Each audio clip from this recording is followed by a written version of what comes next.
Welcome to the Made to Parade podcast, sponsored by the British Drum Company, manufacturers of the Phantom, Regimental Series and Axial Parade drums that look amazing, sound amazing and feel amazing.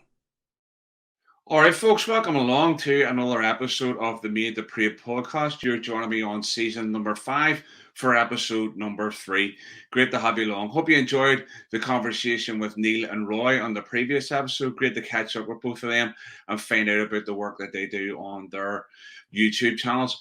Today, we are going to have a conversation around parades. And one of the areas that we haven't looked at in regards to the podcast has been connecting with someone from the Orange Order. And obviously, the Order and the rest of the Loyal Orders as well make up a massive part of the scene in regards to parades and everything. And I thought it was about time that we had a representative on from the Orange Order. So I'm just going to bring my guest in now and get them to introduce themselves for you. All right, so here we go. All right, Eddie, welcome along to the podcast. How you doing? Thank you, Glenn. I'm fine. How are you? Yeah, not too bad at all. Listen, man, I really appreciate you taking the time out to have a chat with us about your work in the Order as well, man. Appreciate it. Okay, you're welcome. Brilliant. Maybe you just want to introduce yourself then, Eddie, for the listeners and tell them who you are and what you do in the Order. My name's Eddie McGonnell, and I'm the Right Worthy County Grand Master of the Orange Order in Glasgow. Brilliant. And then, Eddie, just to kind of kick off, because usually what I'll have with a member of a band is I'll ask them, what is it, how did you get involved in the band? What sparked their interest? How did you end up getting involved with the Orange Order? Where did that all come from for you? Well, I got involved with the Orange Order, and really what sparked my interest. I've got to say from the outset that no one in my family was previously members of the Orange Order. Right. Some of them were Freemasons, but none were members of the Loyal Orders or the Bands Fraternity. So I've been a member of the Loyal Orange Institution for basically all my adult life. And as I said, I don't come from an Orange family background, but became a member through subscribing to a belief in its values, I would say, and my love of its Protestant and British identity. I passionately believe that no organisation has been founded on better principles than those of the Loyal Orange Institution, which is civil and religious liberty for all. And as the largest Protestant fraternity in the world, we're non-political and proudly patriotic. So I suppose, in a nutshell, our main tenets are to promote the Reformed faith based on the infallible Word of God, the Holy Bible, and to give allegiance to the reigning monarch and our Constitution. So that's the basis of what our order is about. And as with most people, particularly within the Glasgow area, and I dare say it's the same in Belfast and Northern Ireland, I was introduced to an interest with the order as a young boy, and it was through the bands that attracted me at first. I've never been in the bands, any of the bands at all, but living in the Gorbals area of Glasgow as a young boy, and for anyone that knows the background of the area, it's safe to say that we weren't exactly inundated with loyalist bands coming from the area.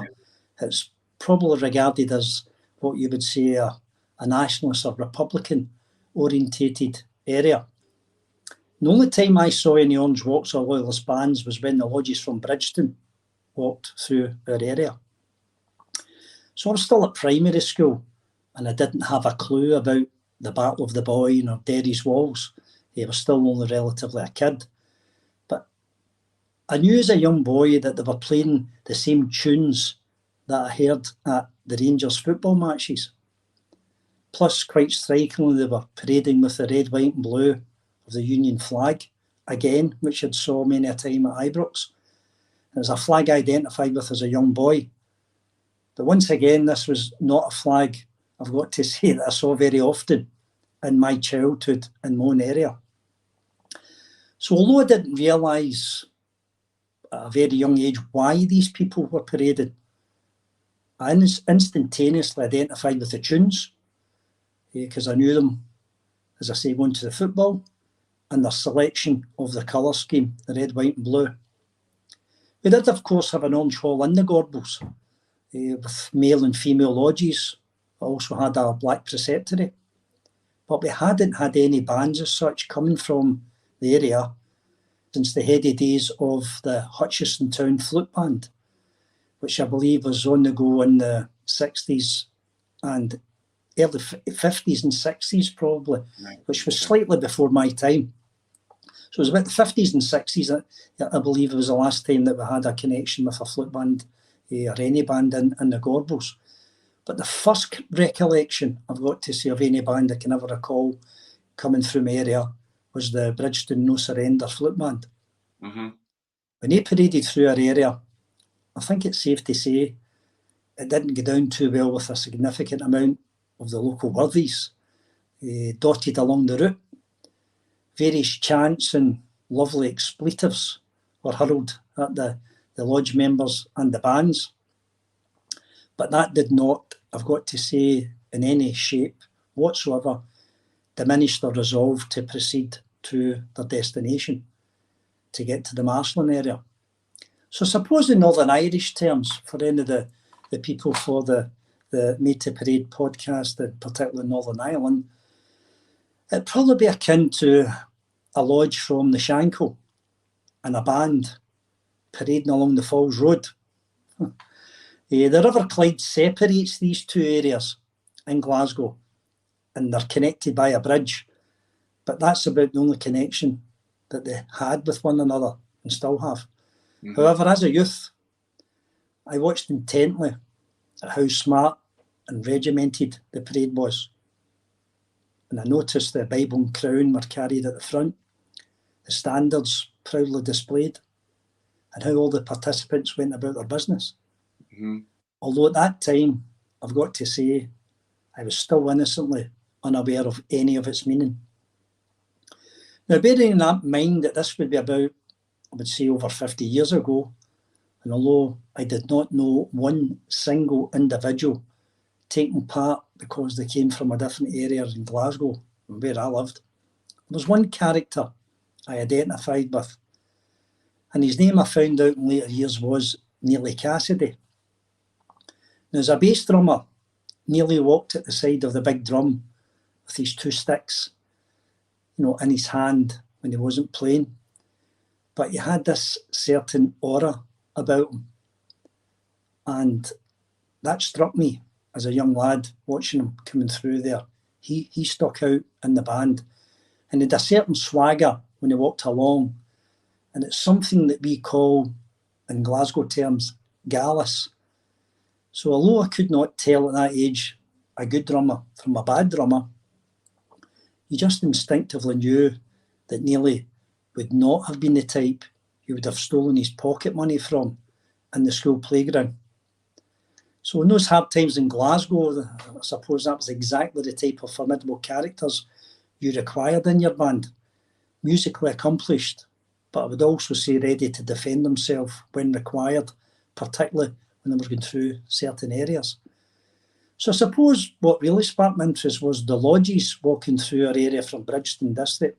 And as I progressed through secondary school, I wanted to get to know more about this organisation and what it was about.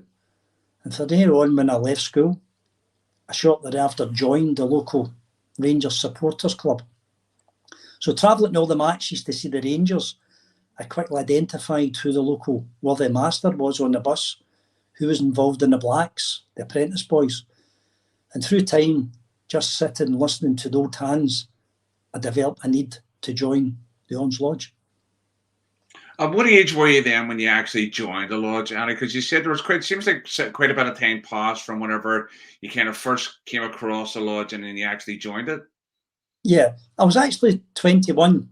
As I say, some of my family had been members of the Freemasons and actually joined the Masonic Lodge first of all. So I was 21 when I joined the Orange Order. But the Masonic Lodge didn't have the same appeal as I believed that the Orange Order would. And that's the reason why, it was one of my close friends.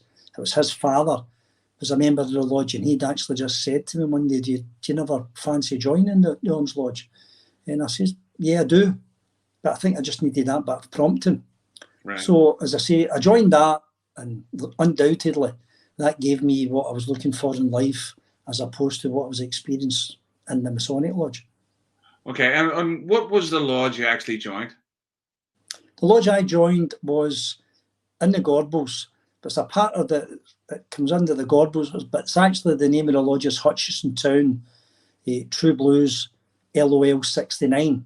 And Hutchison Town's classed as a part of the Gorbals, and that's where the lodge was named after, Hutchison Town, the area we came from. And what do you remember of going down and joining the lodge for the first time? I know there's obviously certain things you'll not be able to talk about, whatever. But what was it like going down to a lodge meeting for the first time? Well, Glenn, I suppose it's the same for everyone, and it's probably a bit of a mixture of trepidation, mixed with excitement. You don't know what to expect, but at the same time, the adrenaline's pumping in you, and you're keen to go there and join. And then I'm quite a regimented person in my own personal life. And I was struck with the ceremonial trappings of it once I experienced the first one, and how well conducted it was when anyone went to speak. And personally, that's something I think a lodge meeting puts anyone in good stead on, is how to project themselves when they go to speak in public places. And by that, I mean it can be a political meeting, it can be a trade union meeting held in your workplace. And it certainly builds up your confidence in public speaking. So through the years, I've always been able to spot a mile away at any type of meetings, whether it be at work or in public, someone who has come up through the loyal orders. They know when to talk and how, and it's always evident the way they speak through the chair, and don't shout over one another. In my opinion, it's a grounding that's second to none. But as most people may know about the Orange Order, we hold monthly lodge meetings. And obviously initially when I came in, I started to get really engrossed in it. And these lodge meetings consist of both male and female lodges. Take place in Orange Halls and other places to convene meetings. And it's not just Scotland, as we know, but we've also got it in Australia, Canada, New Zealand, America, Ghana, which is unusual in Africa, as well as Northern Ireland and the Republic of Ireland. And the business that we attend to, which I can tell you without giving away any secrets, that includes scripture teaching, because we are a Protestant, a Bible-based institution, historical discussions from time to time, and fellowship amongst the members, harmonies, etc.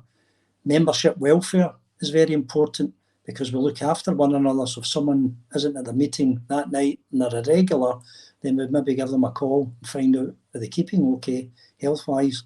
And also we're charitable outreach to the many, many charities we help. So to my mind, Glenn, it's quite a cross-section of subjects that can appeal to anyone who joins. Okay, so you were saying as part of that there that there was maybe a reason that you really connected with us was because you do like things in life in a certain order, and as you started to sort of experience life within a lodge, that you kind of made a further connection with that. Would that be about right? Yeah. Yeah, definitely. To me, it gives you a sense of purpose. It's not a case of maybe when you've been to the football or something and you've come back for the football and you're having a pint with your friends and it's just a general chin wag in the pub when you're having a beer. It was completely different, and it's something I thoroughly enjoyed.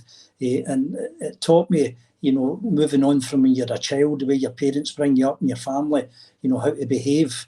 That certainly told you how to behave, when you're speaking, and how to address, anyone when you're going to speak to them properly. So I quite liked that regimented side of it. I thought that was very important to me. Yeah. No, it's definitely the other thing is I'm hearing you say, Eddie, here is that it seems to me like the lodge help you develop certain life skills as well. You know, that being able to communicate with a wide range of people, you know, teaching you in terms of respect for people and so on as well. It sounds to me like you've got things like that from the lodge too. Absolutely. I mean, as I say, it can go from, if anyone, if you engage in public speaking, whether it's at the community council that you join to help out your own community that you're living in, whether it be join the political party, or in most people, in most cases, it's maybe in the workplace, and it can build up confidence from you expressing your viewpoint at a trade union meeting, or even when you're speaking to your manager and maybe asking for a pay rise. It certainly builds you up confidence to get in and take them on. Whereas before, you might get people that's maybe a bit shy and reticent, and they don't like confronting or having a chat with anybody or sitting in a face-to-face. I think that builds up in the Orange institution. It teaches you and it trains you up in that, and I think it's a vital thing for a life skill.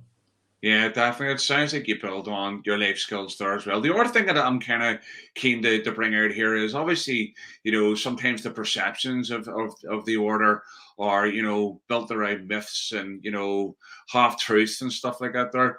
It sounds to me like from talking to you is that the majority of your time as a member of the Orange Order isn't actually spent out on parades. It's actually spent in meetings with each other and social ventures and stuff. Would that be a fair assumption? Oh, 100%. I mean, I think the people out with, particularly the loyalist community, they just think that a parade is the be and end it all. And it's not. It's a very pleasant aspect of being a member of the Orange Order. It's something I love, and a great number of us do. But it's not the be and end it all. As I say, it gives you, it fosters and creates a more deeper sense of any spiritual being that you have. We have many Bible classes for people that, no, it's not necessarily specific to the lodge you join, but it's to do with the Orange Order, and it's the Orange Order that runs it. In the County Grand Lodge of Glasgow, we run a Bible class, and it's from ones from throughout Glasgow, even the ones that's maybe over and above their own church, that they have a Bible class, and they can go here, you know, maybe not do it at their own private lodge, but they can go and further themselves and, you know, learn more about the Bible and more biblical study. So there's a lot of different things, as I say, with the harmony. Afterwards, we have great harmony, and they can sit and reflect about, you know, what's happened, and chewing the fat about what's happened that week in life in general, and just the world as a whole. As I say, we've also, you know, our families become involved in it as well. As although I say I was sort of like a lone wolf type of thing, but many of the people that I met when I joined the lodge, and still continues to this day, they're massive Orange families. They're members of the Orange Order, they're members of the Black Institution, the Apprentice Boys, you know, their sons and daughters and grandchildren are members of the band fraternity. And one off the top of my head, I can think of that as one of the guys, and a lot of people in the Northern Islands, you know him as Harry MacArthur from the Queen Elizabeth Accordion Band. Oh, and yes. Harry's quite a legend in the band fraternity, but not just the band fraternity. He's very prominent in the Orange Institution as well. And Harry, his family steeped in the loyal orders and the band fraternity. So, like myself, it's a bit of an interaction with people like Harry and his family when I come in here, and I don't have any grandfathers or grandmothers and mothers and fathers, etc., and brothers and sisters joining it, and I'm sort of on my own. And it's quite interesting to meet families that are steeped in it. It's quite an insight, and it's quite encouraging to see that. Are you disappointed that, you know, in terms of that your family aren't as involved as you are, or is it just something you've learned to live with? No, not at all. I'm quite proud. I look at it the opposite way. I would like to have been in a family, you know, and they've been, you know, I see sometimes you see people and they've got a sash as opposed to a collarette, and the sash is from their great grandfather, you know, and it was handed down to the grandfather, and you know, and then eventually ends up with you, and that would be fantastic. But no, there's no use crying over spilt milk. And at the end of the day, that just wasn't my situation, and so I'm quite happy that I've joined it from my family, and that's sufficient for me. Brilliant. So it sounds like the order itself just kind of embraces individuals. The family thing doesn't have to be part of the whole deal for it. That as an individual you can say, well, listen, this is something that I connect with, and the order gives you a place for that. Yeah, absolutely. I mean, I feel at home sitting at a lodge meeting just as much as someone that's in your lodge or in your own district that's got maybe about half a dozen members of the family, and it doesn't. We don't distinguish between that. Each of you are just valued just as well as someone that would come from like a large George family. Yeah. So, what was the first parade that you ended up walking with your lodge? Well, the first parade, I would say, because I sort of checked that back in case you asked me that question, because it's over 40 years ago now. The first parade I would probably have went to was Rockhill Park, which is in the north of the city, in Glasgow. And what I do remember, my first impression of it was that I was struck by the distance from my hall in the Gorbals, which is on the south side, and you're going to the opposite compass point in the city, which is the north side. Glasgow's relatively quite a large city. So travelling from my hall in the Orange Hall in the Gorbals to Rockhill Park, it's quite a distance. And if I remember correctly, I also got lumbered with carrying a standard that day as well, as you do. The young lad, new kid in the block, here, young man, just you take that flag. But I was chuffed, I was over the moon and I took it. But normally, as you know, when you go to view a parade, you're in a stationary position and you're just in the one spot, and it's a world of a difference when you've been doing that through the years and then you start to parade with a lodge or a band for the first time. And the toll it takes on you compared to just standing on the pavement, watching it all go by is night and day, as we all know. But you don't really give it a thought until such time as you experience it. So it seems that long ago for any specific memories to recall from over 40 years ago. But one thing I do remember that always stuck in my mind is on my first parade, I walked with a past master's collarette on. Right. And I could see maybe some of the ones that maybe were in my district but didn't really know me were looking at me saying, I've never seen that lad before. You know what I mean? He must be really good because he's he's only about 20 and he's a past master already. But what I said was that I touched on earlier that due to the fact that I had no Orange family connections, I had no member of my family to hand down a collarette to me, or to even have the initiative to say we're going to buy myself a collarette when I joined. But the person that came to my rescue, so to speak, and until such times as I bought my own, was a brother called Harry Bryan. Right. Now, Harry was a legend in our lodge, and Harry had about, I think he's about 10 kids. But right. 10 kids were all in the Orange Lodge. He was in it, his wife was in it, the mother-in-law, the grandparents. This was a massive Orange family in our district. And Harry was a legend in our lodge. And he was my secondary, actually, when I joined the lodge. Okay. And he just said to me the day when I turned up the parade, he says, here, son, just use this till you get one of your own. Uh-huh. So that was me, past master's collarette, my first parade. I was quite chuffed. And Harry himself, as I say, was a legend. He never missed a meeting, and he was still doing his lodge marshal when he was in his 80s. Right, that's how keen he was. Right. Brilliant. And what was the actual parade then? What was the actual event? Well, that actual event was the Boyne celebration.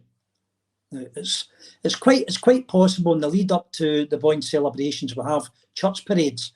But as I say, this would all sort of be going over my head, really. In the church parade, when we would take part in the church parade for your first parade, it didn't maybe, it more be a local parade, and it didn't last long. So probably the one that would stand out most to me would be the first Boyne celebration, because that was the big one, and that was the one the following day. You were lying in your bed and your mother was coming in saying you get up for your breakfast, and you were taking maybe a bit longer than you normally done. So that's probably the one that stuck in my mind as being the big one. That caught my mind. Was the Boyne celebration to Rockhill Park. Okay, brilliant. So you've been involved, obviously, you said a couple of times there, you've been involved for around about 40 years or so. you're bound to have some standout moments from that period of time. What are those things? What are the things that stand out the most for you? Well, that's quite a good question. I suppose that the first thing that stood out in my mind was my most memorable moment was having my mother. My mother's passed away now, but my mother came down to watch me in my first parade. So, being like a mother, all mothers are, she was quite apprehensive about me joining the Orange Order because it wasn't exactly in an area conducive to loyalism. So she was a bit worried, about her son, joining that. But as soon as she came to see me parading in it, she was caught up in the moment, and she loved it, as did all my family, who then started to come along to watch the parades on a regular basis. But it didn't seem to convince them that much to join. I was just the standard bearer. Maybe I put them off it, I don't know. But they never joined. But I would say that was my first memorable moment.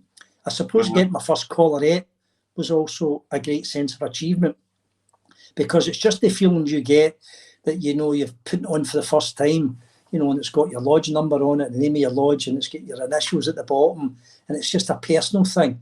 And you've used it that day, and then you carefully put it away to the next parade, and it was a great feeling, and it's something that never leaves you when you get your first collarette, and I think it's something you treasure all your days. I also feel that the great sense of camaraderie within the lodge. We've had numerous trips, with the lodge local as well as going through the UK, and I know it's the same with the bands. And everyone all sort of defends one another in the lodge. That's the camaraderie that you have. It's all for one and one for all type of thing. Yeah, and I know we all have different opinions at times in the lodge room. And we have fallouts and we have disagreements on how best the lodge should be run. But to my mind, that's perfectly healthy, because it happens in every walk of life. And it's just a case of everyone constantly striving to make their own lodge the smartest on parade, have the banner, the lodge banner and their standards in tip-top condition, pick the best venue for the meal on the day of the big walk, as we call it in Glasgow. But any small disagreements are soon forgotten when you're travelling to visit another lodge or you're actually out parade. Currently, as the trustee of the County Grand Duns Lodge of Glasgow, I've taken part in the Belfast County 12th for the past 11 years. But prior to that, I used to go every year when I was younger to Cumber to parade in the 12th of July. And that friendship started when the Crimson Star Flute Band came over to walk in Glasgow. Again, it was Harry Bryan, the family had a lot of connections in Cumber, and they brought the band over to walk with us. And that was about 30 years ago. And it still continues to this very day, because they still walk with one private lodge on the first Saturday in July, which is regarded as Orangeman's Day by the council and the police in Glasgow. My only regret is I've not been able to do that for 11 years. They rekindled it went a bit cold for a while with the band.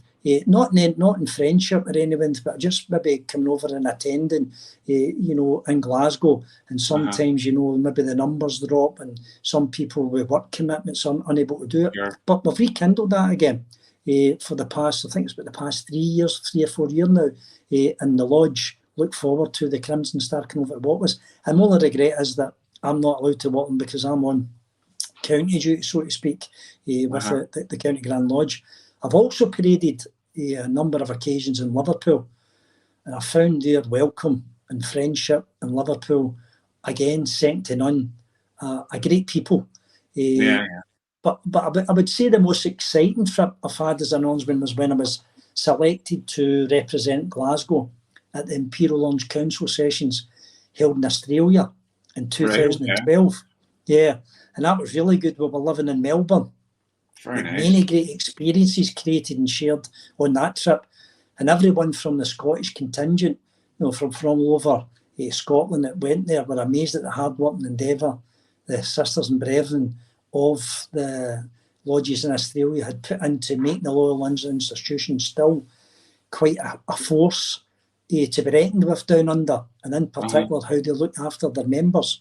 So I would say that's the most unusual one, going to Melbourne, parading in Melbourne, and just going about all the areas, different areas in Australia, and visiting all the various places of orange interest in Australia. So that was a real interesting one as well. Wow, brilliant. And how long did that last for then, the Australian trip? Well, I think that was about just over a week that lasted. But it was about, time you get down there, obviously when the flight and, a couple of days coming back to get to normality. But it lasted just roughly a week, the actual conference itself. And it was really amazing, the council, the Imperial Launch Council sessions, travelling so far to go to it.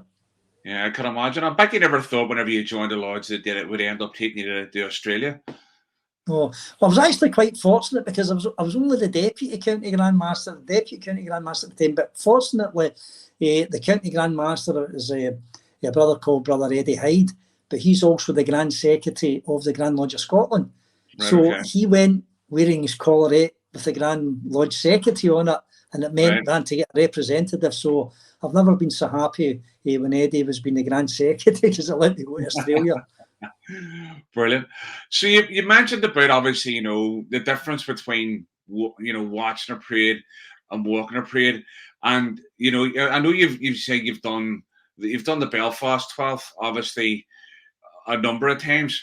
How does that compare to the big walk in regards to the Glasgow's parade? Do you find that there's much of a difference? Obviously, maybe distance-wise, the Belfast parade is quite long, whatever else. But I suppose I'm going to throw you under the bus here a wee bit.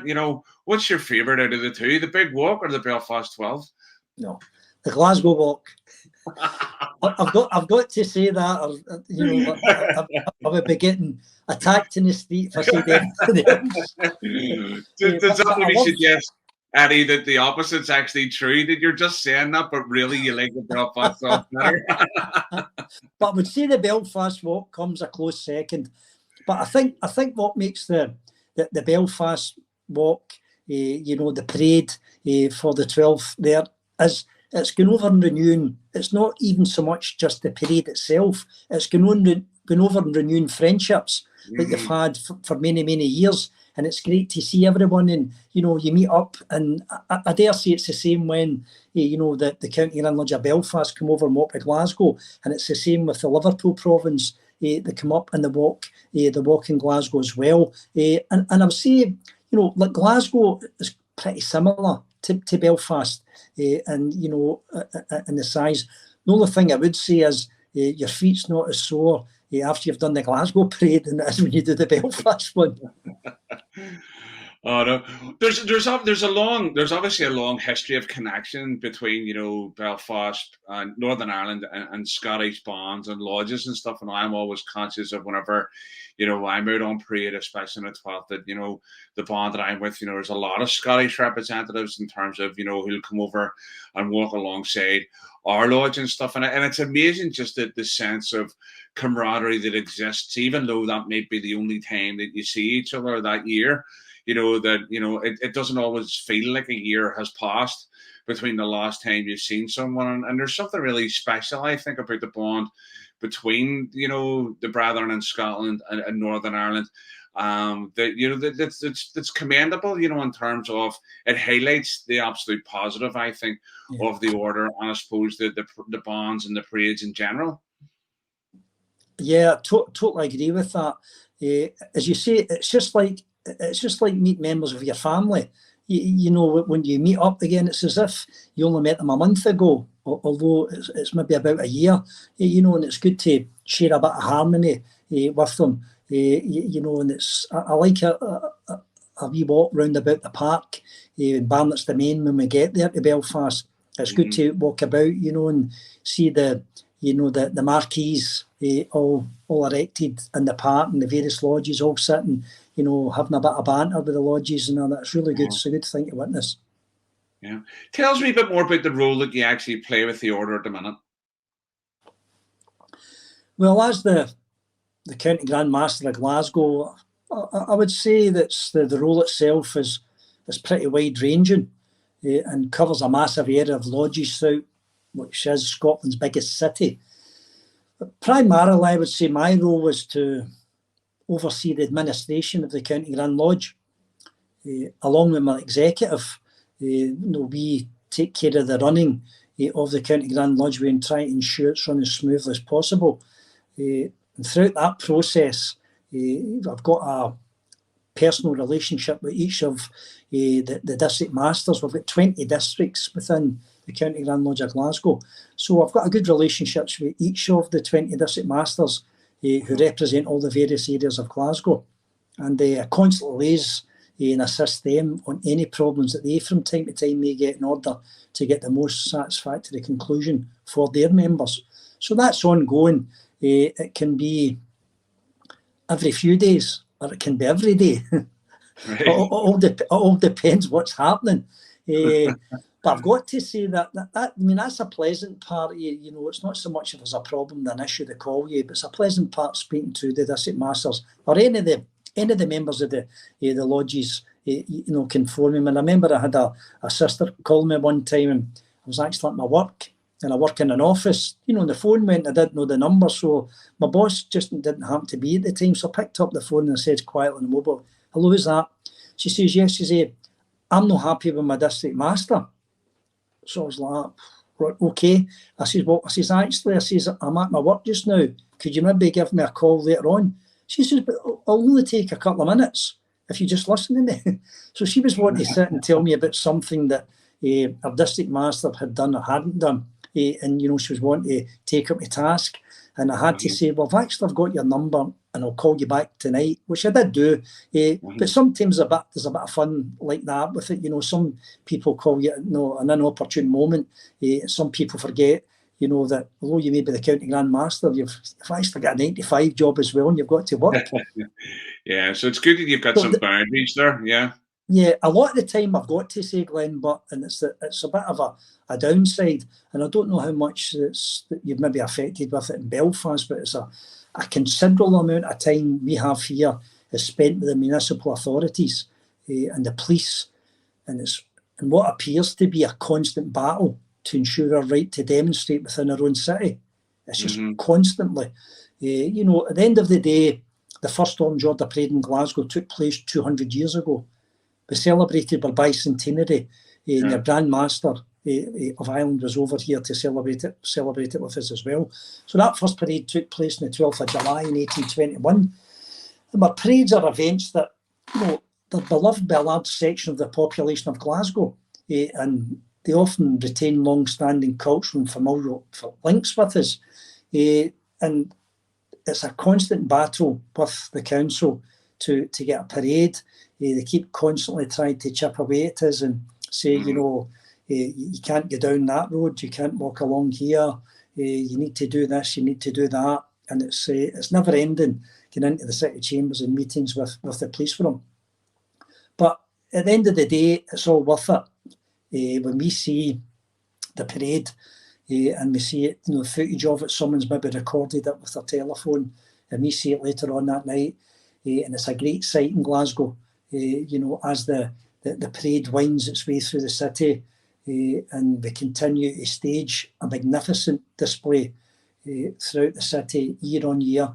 It shows the diversity and the unique aspects of the biblical, historical and cultural images of Protestantism and the Reformed and British way of life. And it's truly a sight to behold for anyone that's not seen the parade in Glasgow.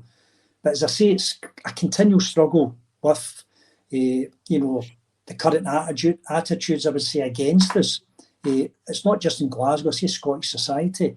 And it's quite bizarrely, we've got to attempt to explain to Glasgow City Council and other councils really why they need to respect the enigma that is known as human rights, because they seem from time to time to think we don't have any. But political and religious traditions, I would say, and identity, that includes public processions, and they're central to the cultural and social life throughout the length and breadth of Scotland. I have a saying here in Scotland, one Scotland, many cultures, as the slogan goes. So why should we be treated any different? That's our viewpoint. So we've existed in Glasgow since actually 1813. And as a county Grand Master, I will endeavour to do everything within my power to ensure that these rights are never taken from us. Yeah, no, and I appreciate that. No, and a lot of obviously bonds and lodges here obviously do go through certain aspects of trying to deal with an ever changing demographic in the areas that we're parading in, and that sometimes how works its way out in regards to stipulations that are made or restrictions that are placed on parades in particular areas and stuff. And I Yeah. know that's definitely something that I would say maybe in Northern Ireland that some areas and some districts experience more than others.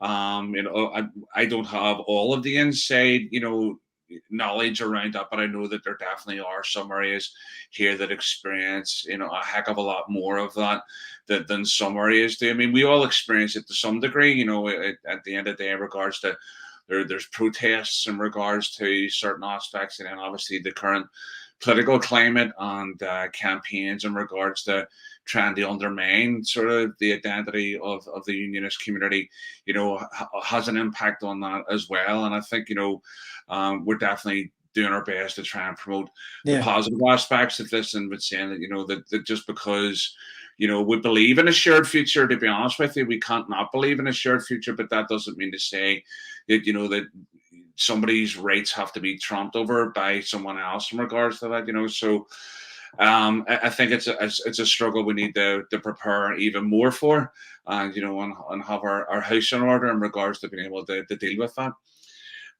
Well, you alluded to it earlier on in regards to things that the Order does in the community in terms of charitable work. What kind of things is the Order involved in Glasgow?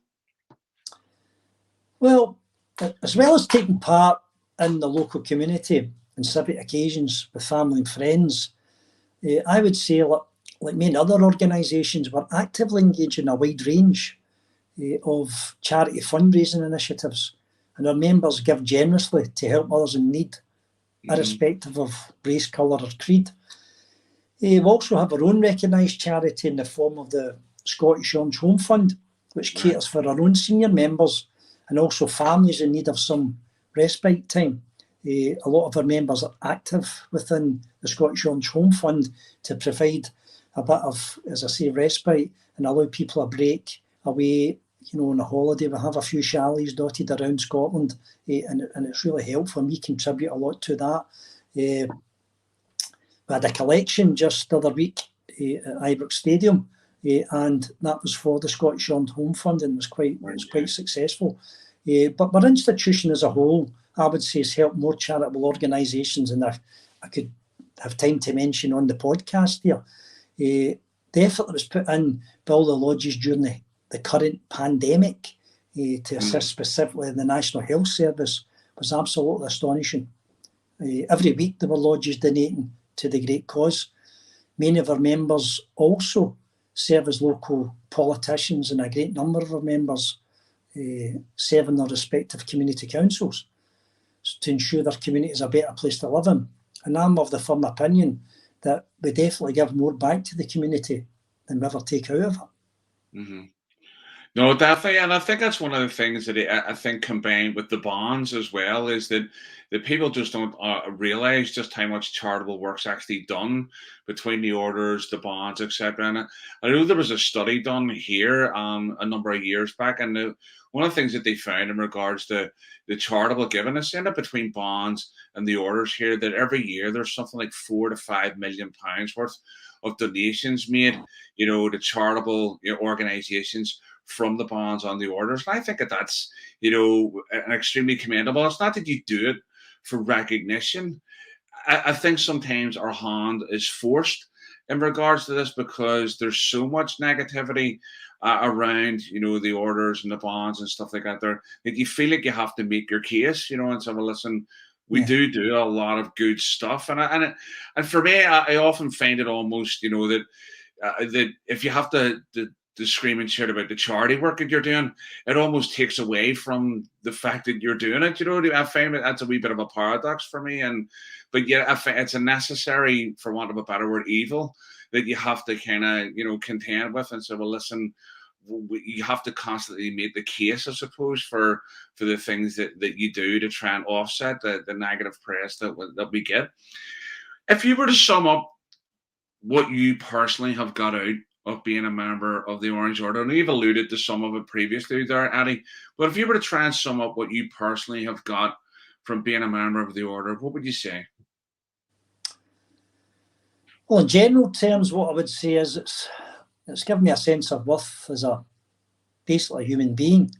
It certainly reinforced my belief in the Lord and Saviour with the Bible study within our institution. It's created so many friendships for me that I don't think I would ever have realistically achieved had I not been a member of the Orange Institution. It's given me a sense, as I said before, camaraderie that I don't believe you could get in any other organisation. And it's just helped me continue what I was brought up to believe in as right and wrong. And I know it's a cliche, but you hear the term, but often quoted with a good Orangeman's a good citizen. And I'm a firm believer in that, because our organisation inculcates the membership from the very beginning to be a firm supporter of law and order, and it's something we strictly adhere to. On a personal note, I would say undoubtedly one of my proudest moments is becoming a County Grand Master. It's a very high honour bestowed upon me, and I was really chuffed when I received that. But I suppose it would be equal to becoming the Worthy Master of Hutchison Town True Blues LOL 69 when I was a fresh-faced 25-year-old. Not when I came in at first with the collarette, but legitimately when I became 25. So as I say, I'm a member of the Orange Institution for over 40 years now. And to me, both are equally important, and I'm extremely proud of both. So if you were to try and help someone sort of understand the Order, or bust a few myths for people, that would help them understand what the Order is all about, what would you say? Well, as I've said before, we're Bible-based, but unashamedly, we don't try and hide that. We're a Protestant organisation. We're loyal to Queen and country and the Constitution. But probably the biggest misunderstanding, I personally believe, as regards our parades, and in particular Boyne parades. They seem to come in for more stick than anything else. And yes, it's no doubt about it, King William is celebrated to this very day as a champion of Protestantism. But nonetheless, what were detractors and maybe don't want to dwell on is that he was actually backed by the head of the Catholic Church at the time, the Pope, due to the fact that the Pope was part of the Grand Alliance and he was at loggerheads with Louis XIV of France. And I think that type of thing is glossed over. I'm not a historian, but both armies at the Battle of the Boyne had Protestants and Catholics in their ranks. William didn't even just have the support of the Pope, but also had many Roman Catholics fighting on his side. And particularly the Dutch Blue Guard, which served as his own personal bodyguard, had a significant number of Roman Catholics loyal to King William serving within it. So I think there's a lot of nonsense spouted at times about the Boyne celebrations being anti-Catholic, because the way I look at it is how can that be if it was supported by the Pope himself?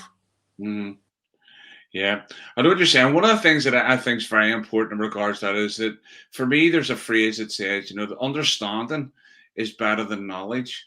And you may think that you have a knowledge of something, but that doesn't necessarily mean that you understand the subject that you're talking about. And I think that there's a lot that can be done in regards to, I suppose for me, extending, a hand to say, well, listen, let's understand what really this organization is all about, and let's not just listen to the naysayers and the negative press, but really meet with people and actually find out what really goes on and what really motivates these people to be involved in the Orange Order. Because I'm sure, I've been listening to you, Eddie, I'm sure the last thing on your mind whenever you're out on parade is getting one up on someone or trying to annoy somebody else. That's Absolutely. probably you've already mentioned, it's about making sure that the lodge has turned out well, making sure that, people are, disciplined on the road, and that they present, themselves in a good light. And you would think to listen to people that all we do when we're out on the thing is we're there to goad and we're there to gloat. And I think of anything, if we look at the union as a whole, I don't think there's too many cultures that have suffered as a result of the union. I think the union has allowed cultures to flourish and to get ahead of themselves. It was interesting. I was talking to somebody the other day, and they were saying that in England, and I think in mainland UK, that the grouping of people who earn the highest salaries are white Irish men. People who have left the Republic of Ireland and made a life for themselves on the mainland of the UK, and they earn the most money. I kind of go, if that's a sense of oppression, then I don't know what freedom looks like, because I don't think the union suppresses anybody in any shape or form. I think it gives people the freedom to be exactly who they want to be and to have live their life the way that they want. Yeah, I would totally agree with that. That's the sort of thing that doesn't suit the agenda. By many of our detractors, and they don't want anyone to know about that type of information. As you say about these people, it's quite fluid, financially. They don't want to see how successful they are within the union. All they want to do is talk it down and put a negative spin on it. Yeah, and for all the talk of people, immigrants coming to the country, there's a reason why they want to come to the United Kingdom, because they know that they're going to make a better life for themselves. And I think for me, one of the things that I heard at a conference recently was that, in terms of dealing with detractors in regards to the union, was whether we like it or not, the facts of life are unionist. You get everything you need in life from the fact that the union exists. And I think, we need to be a lot more confident in sharing that type of thing, and to realize that this is the institutions and the bonds and stuff, we're, pro-union, but there's a reason why we're pro-union, because it gives us the best life possible. It's not necessarily a Protestant Catholic thing here. It's about getting the best life that you possibly can. And for me, that happens in the union. Definitely. Brilliant. Well, listen, Eddie, I really appreciate you taking the time out to share your story with us, and give us an insight into why you got involved and why you stay involved with the Orange Order. It's great to have that perspective. I know that the podcast is really about positive stories from the bond scene, but you can't talk about bonds and not talk about the loyal orders, because there's obviously an intrinsic connection there between the two. But I really appreciate you taking the time out and coming on the podcast and sharing with them. Thank you. Oh, you're welcome. I thoroughly enjoyed it, and I'm honoured that you asked me. Thank you, Glenn. No worries. Always good to have, extend the hand of friendship out as well, and find out more from other people. And, just I suppose for me, we talked about camaraderie, and, this is another element of that camaraderie, albeit in a digital form, so it's obviously any means that we can to extend that there. I'm all for it, and promoting the positives is what we're all about here on Made to Pray as well. So listen, thanks very much. I'm just going to close the show off here, and hopefully, you never know, we might have connections with the Lodge again in the future, man. So thanks very much. Thank you. All right, folks. Well, I hope you enjoyed the conversation with Eddie. They're great to have that perspective from the loyal orders, and bonds and loyal orders almost, go together intrinsically, like I said. So that's all for now. Make sure you join us again next week for another episode on the Made to Pray podcast, and look after yourselves and take it easy. You have been listening to the Made to Parade podcast, sponsored by the British Drum Company, where Phantom, Regimental Series and Axial Parade drums are hand-built in the UK to look amazing, sound amazing and feel amazing.